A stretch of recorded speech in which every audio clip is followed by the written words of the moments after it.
Hello hi friends, welcome back to my YouTube channel.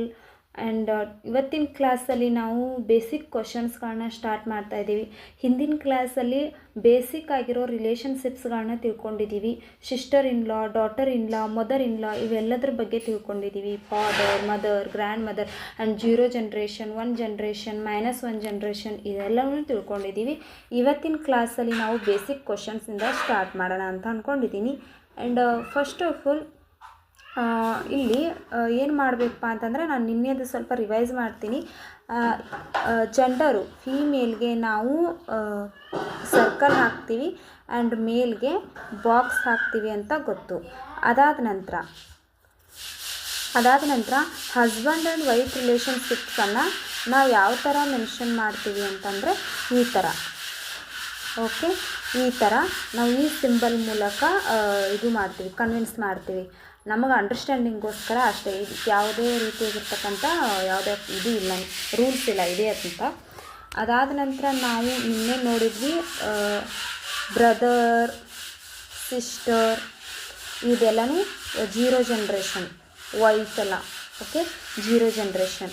ಅದಾದ ನಂತರ father, mother, ant, uncle ಇವೆಲ್ಲನೂ ಕೂಡ ಬರೋದು ಫಸ್ಟ್ ಜನ್ರೇಷನ್. ಅದಾದ ನಂತರ ಸನ್, ಡಾಟರ್ ಇವೆಲ್ಲ ಬರೋದು -1 ಜನ್ರೇಷನ್. ಇದೆಲ್ಲವೂ ಇಂಪಾರ್ಟೆಂಟ್ ಆಗುತ್ತೆ, ಯಾಕಂದರೆ ನಾವು ನೆಕ್ಸ್ಟ್ ಕ್ಲಾಸಲ್ಲಿ ಇದ್ರ ಬಗ್ಗೆನೇ ಡಿಸ್ಕಸ್ ಮಾಡೋಣ. ಸಿಂಪಲ್ಲಾಗಿ ಈಸಿಯಾಗಿ ಕ್ವಶನ್ಸ್ನ ಸಾಲ್ವ್ ಮಾಡಲಿಕ್ಕೆ ಈ ಟ್ರಿಕ್ ತುಂಬ ಯೂಸ್ ಆಗುತ್ತೆ ಅಂತ ಹೇಳ್ಬೋದು. ಇವತ್ತಿನ ಕ್ಲಾಸಲ್ಲಿ ಆ ಕ್ವಶನ್ಸ್ ಬರಲ್ಲ, ಯು ಡೋಂಟ್ ವರಿ. ಬಟ್ ಅದನ್ನು ನಾನು ಇವಾಗಲಿಂದ ಹೇಳ್ತಾ ಹೋದರೆ ನಿಮಗೆ ಅಲ್ಲಿಗೆ ನೀವು ಕನ್ವಿನ್ಸ್ ಆಗ್ತೀರಾ ಬೇಗ ಅನ್ನೋ ಕಾರಣಕ್ಕೆ ಈಗಿಂದ ಪದೇ ರಿವೈಸ್ ಮಾಡ್ಕೊಂಡು ಅದನ್ನು ಹೋಗ್ತಾ ಇದ್ದೀನಿ ನಾನು. ಅದಾದ ನಂತರ ನಿಮಗೆ ರಿಲೇಷನ್ಶಿಪ್ಸ್ ಬಗ್ಗೆ ಎಲ್ಲನೂ ಗೊತ್ತು. ಇವಾಗ ನಾವು ಏನು ಮಾಡೋಣ, ನೆಕ್ಸ್ಟ್ ಕ್ವಶನ್ಗೆ ಹೋಗೋಣ. ಕ್ವಶನ್ ಬಂದುಬಿಟ್ಟು, ಕ್ವಶನ್ ಅಂಡರ್ಸ್ಟ್ಯಾಂಡ್ ಮಾಡ್ಕೊಳ್ಳೋದು very important. If D is brother of B, ಇಲ್ಲೇನು ಹೇಳಿದರು, ಡಿ ಬಿಯ ಅಣ್ಣನೋ ತಮ್ಮನೋ, brother. Okay, how B is related to C. ಹಾಗಾದ್ರೆ ಬಿ ಸಿಗೆ ಏನಾಗಬೇಕು ಅಂತ ಹೇಳಿ ಕೇಳಿದ್ದಾರೆ. ಇಲ್ಲಿ ಈ ಥರ ಕ್ವಶನ್ ಕೇಳಿದರು. ಅದಾದ ನಂತರ ಇಲ್ಲಿ ಏನು ಹೇಳಿದ್ದಾರೆ ನೋಡಿ, to answer this question which of the statements is necessary. ನಮ್ಗೆ ಈ ಕ್ವಶನ್ಗೆ ಆನ್ಸರ್ ಮಾಡಬೇಕು ಅಂದ್ರೆ, ಈ ಕ್ವಶನ್ಗೆ ಆನ್ಸರ್ ಮಾಡಬೇಕು ಅಂತಂದ್ರೆ ಇಲ್ಲಿರುವಂಥ 2 ಸ್ಟೇಟ್ಮೆಂಟ್ಗಳಲ್ಲಿ ಯಾವ ಸ್ಟೇಟ್ಮೆಂಟು ಯಾವುದು ಅಥವಾ ಯಾವುವು ಇವೆರಡೂ ಬೇಕಾ ಅಥವಾ ಒಂದು ಬೇಕಾ? ಎರಡು ಸ್ಟೇಟ್ಮೆಂಟ್ ಬಳಸ್ಕೊಂಡ್ರೆ ಈ ಕ್ವಶನ್ಗೆ ಆನ್ಸರ್ ಸಿಗುತ್ತಾ, ಅಥವಾ ಇದರಲ್ಲಿ ಯಾವುದಾದ್ರೂ ಒಂದು ಸ್ಟೇಟ್ಮೆಂಟ್ನ ಬಳಸ್ಕೊಂಡ್ರೆ ಈ ಕ್ವಶನ್ಗೆ ಆನ್ಸರ್ ಸಿಗುತ್ತಾ ಅಂತ ನಾವು ಅವ್ರಿಗೆ ಹೇಳಬೇಕಾಗಿದೆ. ಸೊ ಟ್ರೈ ಮಾಡೋಣ, ನೋಡೋಣ ಬನ್ನಿ ಏನಾಗುತ್ತೆ ಅಂತ. ಸರಿನಾ? ಫಸ್ಟ್ ಆಫ್ ಆಲ್ ಇಲ್ಲಿದೆ, ಇಫ್ ಡೀಸ್, ನಾನು ಸ್ವಲ್ಪ ಈ ಕೆಳಗಡೆ ತೊಗೊಳ್ತೀನಿ. ಹಾಂ ಸರಿ. ಇಫ್ ಡೀಸ್ ಬ್ರದರ್ ಆಫ್ ಬಿ ಅಂತ ಹೇಳಿದರು. ಸೊ ಡಿ ಜನ್ರೇಷನ್ ಗೊತ್ತಾಯ್ತು ನಮಗೆ, ಜನ್ರೇಷನ್ ಅಂತೆ, ಸಾರಿ ಜನ್ರೇಷನ್ ಬಂದುಬಿಟ್ಟು 0 ಜನ್ರೇಷನ್, ಬ್ರದರ್. ಓಕೆ, ಜೆಂಡರ್ ಬಂದುಬಿಟ್ಟು ಡಿ ಜೆಂಡರ್ ನಮಗೆ ಗೊತ್ತಾಗಿದೆ, ಬ್ರದರ್ ಅಂತ. ಸೊ ಬಾಕ್ಸ್ ಹಾಕೋಣ ಮೇಲು. ಅದಾದ ನಂತರ ಬಿ ಜೆಂಡರ್ ನಮಗಿನ್ನೂ ಗೊತ್ತಿಲ್ಲ, ಅದನ್ನು ಅದೇ ಥರ ಬಿಟ್ಬಿಡೋಣ. How B is related to C, ಹೆಂಗೆ ಬಿ ಸಿಗೆ ರಿಲೇಟ್ ಆಗ್ತಾನೆ ಅಂತ. ಸೊ ಫಸ್ಟ್ ಸ್ಟೇಟ್ಮೆಂಟ್ನ ಬಳಸ್ಕೊಂಡು ನೋಡೋಣ ಈ ಕ್ವಶನ್ಗೆ ಆನ್ಸರ್ ಮಾಡೋಕ್ಕಾಗುತ್ತಾ ಅಂತ. The son of D is the grand sun of C. Son of D. Okay, here ಯಾರೋ ಒಬ್ಬ ಸನ್, ಅದು ಏನು ಅಂತ ಕೊಟ್ಟಿಲ್ಲ, ಅವ್ರ ಸನ್ ಹೆಸರು ಕೊಟ್ಟಿಲ್ಲ, ನಾವು ಸನ್ ಅಂತಲೇ ಬರೆಯೋಣ.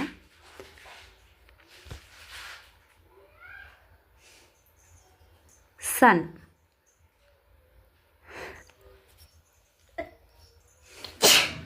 ಸಾರಿ, D's the son of D's grandson of C ಅಂತ ಹೇಳಿದ್ದಾರೆ. Grandson of C. ಇಲ್ಲಿ ಸಿ ಜೆಂಡರ್ ನಮಗಿನ್ನೂ ಗೊತ್ತಿಲ್ಲ, ಅದಕ್ಕೋಸ್ಕರ ಹಾಗೆ ಬಿಡೋಣ. ಈಗ ನಾವು ಸಿ ಜೆಂಡರ್ ಗೊತ್ತಿಲ್ಲದ ಈ ಬಿ ಏನಾಗ್ತಾನೋ ಅಂತ ಬರೋಕ್ಕಾಗಂಗಿಲ್ಲ. ಬಿ ಜೆಂಡರು ಗೊತ್ತಿಲ್ಲ, ಸಿ ಜೆಂಡರು ಗೊತ್ತಿಲ್ಲದ how B is related to C ಅಂತ ಹೇಳಲಿಕ್ಕೆ ಆಗಲ್ಲ. ಓಕೆ ಅಲ್ವಾ? ಅದಕ್ಕೋಸ್ಕರ ಇಲ್ಲಿ ಸೆಕೆಂಡ್ ಸ್ಟೇಟ್ಮೆಂಟ್ ಕೊಟ್ಟಿದ್ದಾರೆ ನೋಡಿರಿ, B is the sister of D ಅಂತ ಹೇಳಿದ್ದಾರೆ. ಸೊ ಜೆಂಡರ್ ಗೊತ್ತಾಯ್ತು ನಮಗಿಲ್ಲಿ, ಬಿದು ಜೆಂಡರ್ ಗೊತ್ತಾಯಿತು. ದಟ್ಸ್ ವೈ ನಮಗಿಲ್ಲಿ ಹೆಲ್ಪ್ ಆಯ್ತದು. ಸೊ ಹೆಂಗೆ ಇವು ಎರಡು ಸ್ಟೇಟ್ಮೆಂಟ್ಸ್ನ ಯೂಸ್ ಮಾಡ್ಕೊಂಡ್ಬಿಟ್ಟೆ ನಾವು ಬಿ ಹೆಂಗೆ ಸಿಗೆ ರಿಲೇಟ್ ಆಗ್ತಾರೆ ಅಂತ ಹೇಳ್ಬೋದು. ಹೆಂಗಪ್ಪ ಅಂತಂದ್ರೆ ಇವಾಗ ಫಾದರ್ ಅಥವಾ ಮದರ್ ಆಗಬಹುದು ಇವರು. ಸರಿನಾ ಸರಿನಾ ಇವಾಗ ನೆಕ್ಸ್ಟು ಇಷ್ಟು ಗೊತ್ತಾಯ್ತಲ್ಲ, ಈ ಎರಡು ಸ್ಟೇಟ್ಮೆಂಟ್. ಇದರ ಆನ್ಸರ್ ಬಂದ್ಬಿಟ್ಟು ಬೋತ್ 1 and 2 ಆರ್ ರಿಕ್ವೈರ್ಡ್ ಅಂತ ಗೊತ್ತಾಯಿತು. ಈ ಕ್ವಶನ್ನ ಇನ್ನೊಂದು ಸರಿ ರಿಪೀಟ್ ಮಾಡೋಣವಾ? ಸೊ ಕ್ಲಿಯರ್ ಆಗುತ್ತೆ. ಇಲ್ಲಿ ಏನಂತ ಹೇಳಿದಾರಪ್ಪ ಅಂತಂದ್ರೆ ಬಿಗೆ ಸಿ ಹೆಂಗೆ ರಿಲೇಟ್ ಆಗ್ತಾನೆ ಅಂತ ಹೇಳಲಿಕ್ಕೆ ಈ ಸ್ಟೇಟ್ಮೆಂಟ್ಗಳಲ್ಲಿ ಯಾವ್ದು ಯೂಸ್ ಆಗುತ್ತೆ ಅಥವಾ ಎರಡೂ ಯೂಸ್ ಆಗ್ತಾವ ಅಂತ ಕೇಳಿದಾರೆ ಅವರ. ಫಸ್ಟ್ ಒಂದು ಯೂಸ್ ಮಾಡ್ಕೊಂಡು ನೋಡಿದ್ವಿ ನಾವು. ಆ್ಯಂಡ್ ಫಸ್ಟ್ನೇ ನಿಮ್ಗೆ ಅಷ್ಟು ಅಂಡರ್ಸ್ಟ್ಯಾಂಡ್ ಆಗಲಿಲ್ಲ ಅಂತಂದರೆ ಇವಾಗ D brother of B. Okay, brother of B ನಾವು ಬಾಕ್ಸ್ ಹಾಕಬೇಕಲ್ವಾ? ನಾನು ಓಕೆ, ಬ್ರದರ್ ಆಫ್ ಬಿ. ಇಲ್ಲಿ B is the sister of D. ಇಲ್ಲಿ ಸಿ ಅನ್ನೋ ಆಪ್ಷನ್ನೇ ಬರಲಿಲ್ಲ. ಎರಡನೇದು ಒಂದೇ ಯೂಸ್ ಮಾಡ್ಕೊಂಡ್ರೆ. ಒಂದೇ ಯೂಸ್ ಮಾಡ್ಕೊಂಡ್ರೆ ನಮಗೆ ಸಿ ಜೆಂಡರು ಗೊತ್ತಾಗಲಿಲ್ಲ, ಬಿ ಜೆಂಡರು ಗೊತ್ತಾಗಲಿಲ್ಲ. ಅವಾಗ ಹೆಂಗೆ ರಿಲೇಟ್ ಆಗ್ತೈತಿ ಅಂತ ಹೇಳಲಿಕ್ಕಾಗಲಿಲ್ಲ. ದಟ್ಸ್ ವೈ ಇವು ಎರಡೂ ಸ್ಟೇಟ್ಮೆಂಟ್ಸು ನಮಗೆ ಭಾಳ ಇಂಪಾರ್ಟೆಂಟ್ ಆಗ್ತಾವೆ. ಅದಕ್ಕೋಸ್ಕರ ನಾವೇನು ಮಾಡ್ತೀವಿ, ಆನ್ಸರ್ ಈಸ್ ಇದನ್ನೇ ಬೋತ್ 1 and 2 ಆರ್ ರಿಕ್ವೈರ್ಡ್ ಅಂತ ಹೇಳ್ಬೋದು. ಅದಾದ ನಂತರ ನೆಕ್ಸ್ಟ್ ಕ್ವಶನ್ಗೆ ಹೋಗೋಣ. ನೆಕ್ಸ್ಟ್ ಕ್ವಶನ್ ಬಂದುಬಿಟ್ಟು, if A is brother of B, B is the sister of C and C is the father of D, how D is related to A ಅಂತ ಹೇಳಿದ್ದಾರೆ. Okay, if A is brother of B, A gender ನಮಗೆ ಗೊತ್ತು, brother of B, B gender ಗೊತ್ತಿಲ್ಲ, ಈಗೇನು ಮಾಡ್ಲಿಕ್ಕೆ ಹೋಗಬೇಡಿ. B is the sister of C, B sister of C. So B gender ಗೊತ್ತಾಯಿತು, sister ಅಂತ. ಅದಾದ ನಂತರ C is the father of D, father of D. ಇಲ್ಲಿ ಯಾರೋ ಹಸ್ಬೆಂಡ್ ಆ್ಯಂಡ್ ವೈಫ್, ಇವ್ರಿಗೆ ಯಾರಿಗೋ ಒಬ್ಬರು ವೈಫೋ ಹಸ್ಬೆಂಡೋ ಇದ್ದಾರೆ. ಇಲ್ಲ, ಫಾದರ್ ಅಂತಂದರೆ ವೈಫ್ ಇದ್ದಾರೆ, ಸಾರಿ ವೈಫ್ ಇದ್ದಾರೆ ಇಲ್ಲಿ ಯಾರು. Okay, how D is relate to A ಅಂತ ಹೇಳಿದ್ದಾರೆ. So D is relate to A how A is relate to D ಅಂತ ಕೇಳಿದರೆ ಹೇಳ್ಬೋದಾಗಿತ್ತು. ಯಾಕಪ್ಪ ಅಂತಂದರೆ ಇಲ್ಲಿ ಜೆಂಡರ್ ಗೊತ್ತಿದೆ. ಇಲ್ಲಿ ಜೆಂಡರ್ ಮೆನ್ಷನ್ ಮಾಡಿಲ್ಲ ಇವರು. ಬ್ರದರ್ ಅಂತ ಹೇಳಬೇಕು. ಬ್ರದರ್ ಅಂತ ಹೇಳ್ಬೇಕಂದ್ರೆ ಇಲ್ಲಿ ಏನಂತ ಹೇಳಿದ್ದಾರೆ, C is the father of D ಅಂತ ಹೇಳಿದ್ದಾರೆ. ಇವ್ರದ್ದು ಜೆಂಡರ್ ಎಲ್ಲೂ ಸ್ಪೆಸಿಫಿಕ್ ಆಗಿ ಮೆನ್ಷನ್ ಮಾಡೇ ಇಲ್ಲ. ಇವಾಗ ನಾವು ಸಿಸ್ಟರ್ ಅಂತ ಹೇಳಲಿಕ್ಕೂ ಆಗಲ್ಲ, ಬ್ರದರ್ ಅಂತ ಹೇಳಲಿಕ್ಕೂ ಆಗಲ್ಲ. ಯಾಕೆ ಬ್ರದರ್ ಅಂತ ಹೇಳಲಿಕ್ಕೆ ಇವರು ಫಸ್ಟ್ -1 ಜನ್ರೇಷನ್ ಇದೆ ಅಲ್ವಾ. ಇಲ್ಲಿ -1 ಜನ್ರೇಷನಲ್ಲಿ ಯಾವ ಬರ್ತಾವೆ, ಸಣ್ಣ, ಆಮೇಲೆ ನೆಫ್ಯೂ, ನೀಸ್ ಇವೆಲ್ಲ ಬರ್ತಾವೆ. ನೆಫ್ಯೂ ನೀಸ್ ಆಗ್ಬೇಕಂದ್ರೆ ಇವ್ರ ಸಿಸ್ಟರ್ ಡಾಟರ್ ಆ್ಯಂಡ್ ಸನ್ ಆಗಿರಬೇಕು ಅಂತ ನಾನು ನಿಮಗಾಗಲೇ ಹೇಳಿದ್ದೀನಿ ಫಸ್ಟ್ ಕ್ಲಾಸಲ್ಲೇ. ಸೊ ಇಲ್ಲಿ ಬೇಸಿಕ್ಕಾಗಿ ಇಲ್ಲಿ ಜೆಂಡರ್ ಮೆನ್ಷನ್ ಮಾಡಿಲ್ಲ ಅಂತಂದರೆ ಕ್ಯಾನ್ ನಾಟ್ ಬಿ ಡಿಟರ್ಮೈನ್ಡ್. ಇದನ್ನು ಹೆಂಗೆ ಡಿಟರ್ಮೈನ್ ಮಾಡ್ತೀರಾ ನೀವು ಅಲ್ವಾ? That's why. Okay, next question ಹೋಗೋಣ.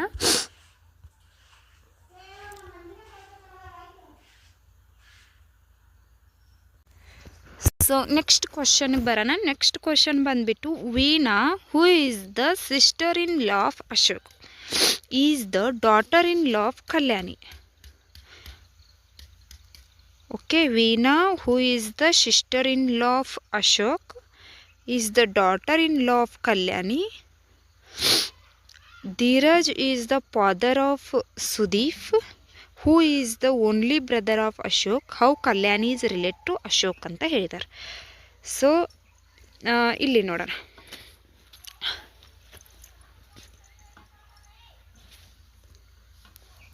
ವೀಣಾ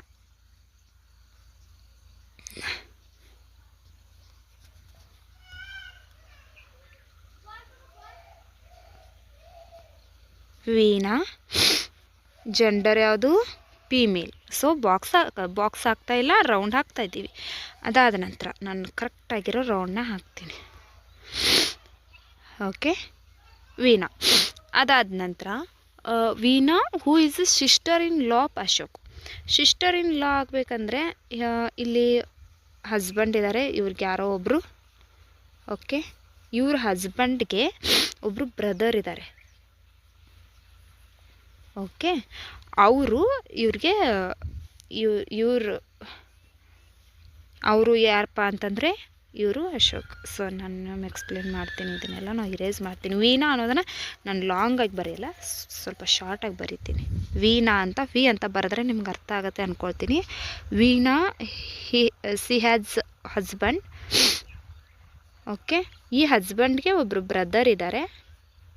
ಇವರನ್ನು ಸಿಸ್ಟರ್ ಇನ್ ಲಾ ಅಂತ ಕರೀತಾರೆ. ಓಕೆ, ಸಿಸ್ಟರ್ ಇನ್ ಲಾ ಅಂತ ಯಾರು ಕರೀತಾರಪ್ಪ ಅಂತಂದರೆ ಹಸ್ಬೆಂಡ್, ಬ್ರದರ್ ಆ್ಯಂಡ್ ಸಿಸ್ಟರ್ಸ್ ಇವ್ರಿಗೆ ಸಿಸ್ಟರ್ ಇನ್ ಲಾ ಅಂತ ಹೇಳಿ ಕರೀತಾರೆ. ಓಕೆ, ಸಿಸ್ಟರ್ ಇನ್ ಲಾ ಆಗ್ತಾರೆ ಹಸ್ಬೆಂಡ್ನ ವೈಫ್ನ ಬ್ರದರ್ ಆ್ಯಂಡ್ ಸಿಸ್ಟರ್ಸ್ಗೆ ಇವರು. ಓಕೆ, ದ್ಯಾಟ್ಸ್ ವೈ ಇಲ್ಲಿ ಇವ್ರು ಯಾರಾದ್ರಪ್ಪ ಹಂಗಾದ್ರೆ who is the sister in law of Ashok. Here Ashok ಅಂತ ಫಿಲಪ್ ಮಾಡೋಣ. Is the daughter in law of Kalyani.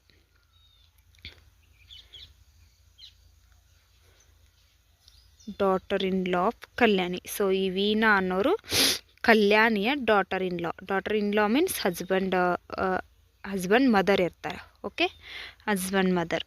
Dheeraj is the father of Sudeep. Who is the only brother of Ashok. ಹಂಗಾರೆ Dheeraj Veena husband ಅಂತ ಗೊತ್ತಾಯಿತು. ಓನ್ಲಿ ಬ್ರದರ್, ಅಶೋಕ್ನ ಓನ್ಲಿ ಬ್ರದರ್ ಇಲ್ಲಿ ಧೀರಜ್ ಅಶೋಕ್ನ ಬ್ರದರ್. ಇಲ್ಲಿ brother ಅನ್ನೋ ಒಂದು ಬಾಕ್ಸ್ನ ಗ್ಯಾಪ್ ಹಾಗೆ ಬಿಟ್ಟಿದ್ವಿ. ಇಲ್ಲಿ ಅವ್ರು ಹೇಳಿದ್ದಾರೆ Dheeraj is the father of Sudeep who is only brother of Ashok.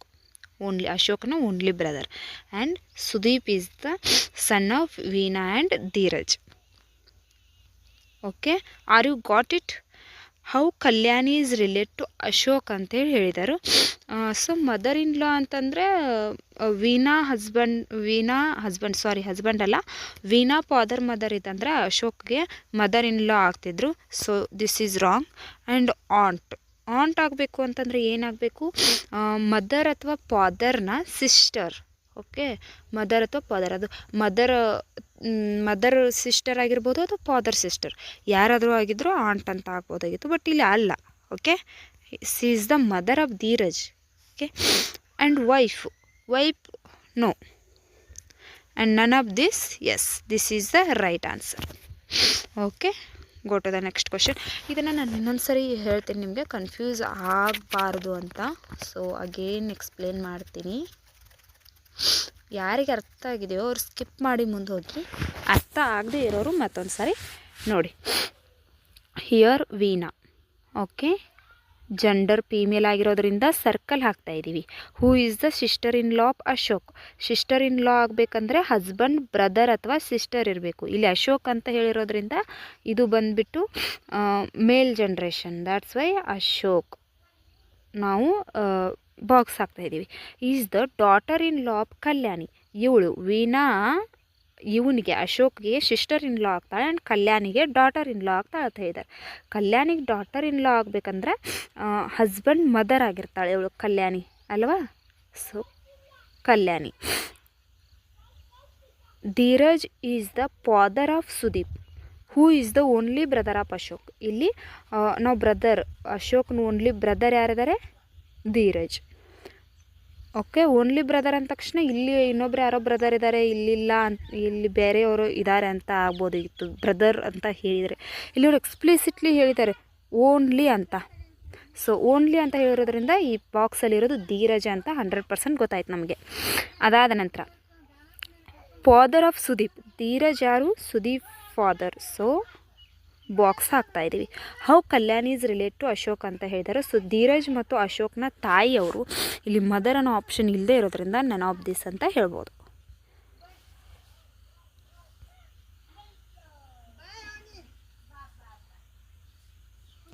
ಸರಿನಾ? ಸೊ ಇಷ್ಟೇ ಕ್ವಶನ್ಸ್ ಇರೋದು ಅನಿಸುತ್ತೆ.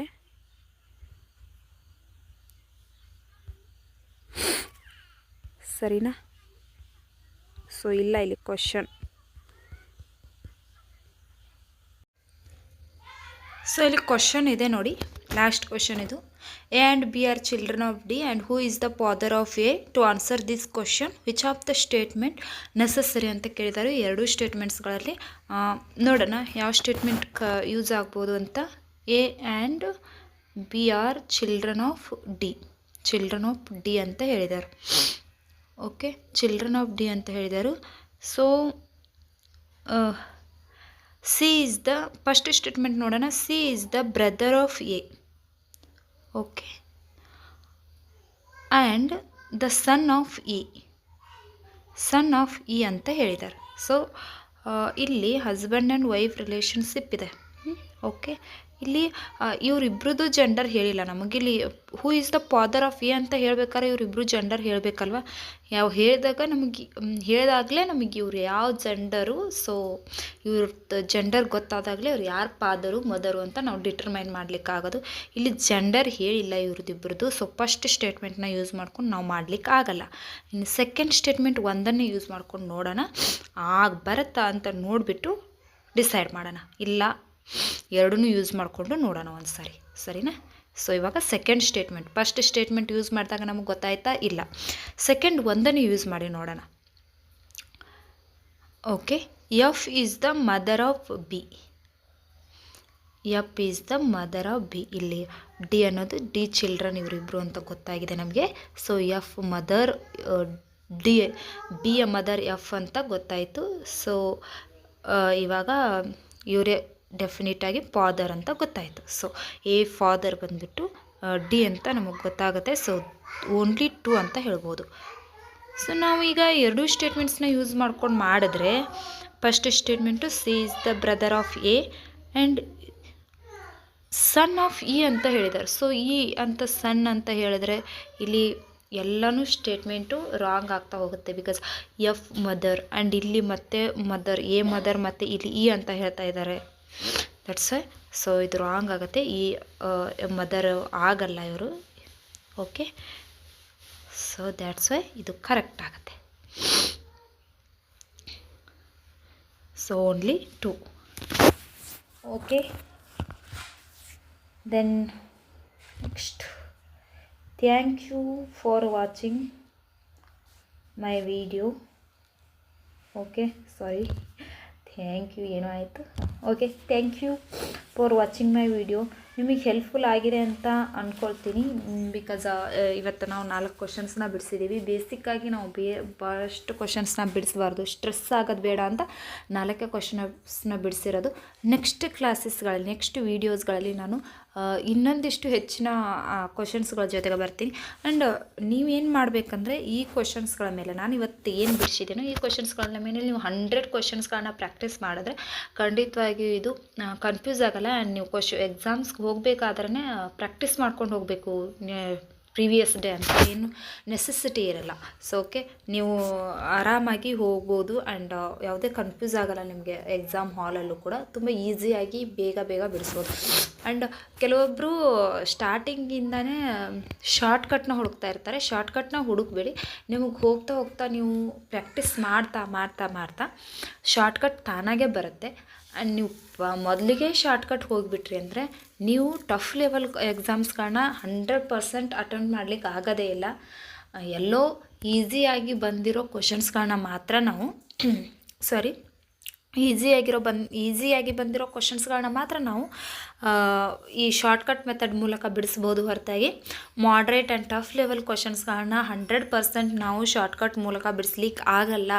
This is 100% true. ಆ್ಯಂಡ್ ನಮಗೆ ಶಾರ್ಟ್ಕಟ್ ಮೆಥಡ್ ಕಲ್ತ್ಕೊಂಡ್ವಿ, ನಾವು ಈ ಮೆಥಡ್ನ ಕಲ್ತ್ಕೊಳ್ಳಿಲ್ಲ, ಮೆಥಡಲ್ಲಿ ಸಾಲ್ವ್ ಮಾಡೋದು ಕಲ್ತ್ಕೊಳ್ಳಿಲ್ಲ, ಶಾರ್ಟ್ಕಟ್ಟಲ್ಲೇ ಕಲ್ತ್ಕೊಂಡ್ವಿ ಅಂತಂದರೆ ಇವಾಗ ಏನೋ ಸ್ವಲ್ಪ ಟ್ವಿಸ್ಟ್ ಕೊಟ್ಟಿರ್ತಾರೆ ಕ್ವಶನ್ನಲ್ಲೇ, ಏನೋ ಒಂಚೂರು ಅದಲು ಬದಲು ಮಾಡಿ ಟ್ವಿಸ್ಟ್ ಮಾಡಿ ಕೊಟ್ಟಿರ್ತಾರೆ. ಆಗ ನಿಮಗೆ ಅಲ್ಲಿ ಶಾರ್ಟ್ಕಟ್ ವರ್ಕ್ ಆಗೋಲ್ಲ. ಸೊ ಸ್ವಲ್ಪ ಇವಾಗಿನ ಎಕ್ಸಾಮ್ಸ್ಗಳ ಟ್ರೆಂಡ್ ಬದಲಾಗ್ತಿರೋದ್ರಿಂದ ಪೂರ್ತಿಯಾಗಿ ಶಾರ್ಟ್ಕಟ್ನ ಅವಾಯ್ಡ್ ಮಾಡಿ ಅಂತ ಹೇಳಲಿಕ್ಕಾಗಲ್ಲ. ಬಿಕಾಸ್ ಟೈಮ್ ತುಂಬ ಶಾರ್ಟ್ ಆಗಿರೋದ್ರಿಂದ ನಿಮ್ಗೆ ಶಾರ್ಟ್ಕಟ್ಟು ಕೂಡ ಬೇಕಾಗುತ್ತೆ. ಆ್ಯಂಡ್ ಫಸ್ಟ್ ಆಫ್ ಆಲ್ ನಾನು ಪ್ರಿಫರ್ ಮಾಡೋದು ಏನಂದರೆ, ಫಸ್ಟ್ ಆಫ್ ಆಲ್ ನೀವು ಇದರಲ್ಲಿ ಹಿಡಿತವನ್ನು ಸಾಧಿಸಿ. ಫಸ್ಟ್ ಈ ಕ್ವಶನ್ಸ್ ಮೆಥಡ್ ಮೂಲಕ ಬಿಡಿಸಿ ಆಮೇಲೆ ಹಿಡಿತವನ್ನು ಸಾಧಿಸಿ, ಆಮೇಲೆ ನೀವು ಶಾರ್ಟ್ಕಟ್ನ ಬಿಡಿಸ್ಬೋದು. ಓಕೆ, ಅದನ್ನು ಎಲ್ಲಿ ವರ್ಕ್ ಆಗುತ್ತೋ ಅಲ್ಲಿ ಅಪ್ಲೈ ಮಾಡಿ. ವರ್ಕ್ ಆಗಲ್ಲ ಬಟ್ ಬೇಗ ಈ ಮೆಥಡ್ಗಳ ಮೂಲಕ ಬಿಡಿಸ್ಕೊಂಡ್ಬಿಟ್ರೆ ಕ್ವಶನ್ ಸಾಲ್ವ್ ಆಗುತ್ತಲ್ವ.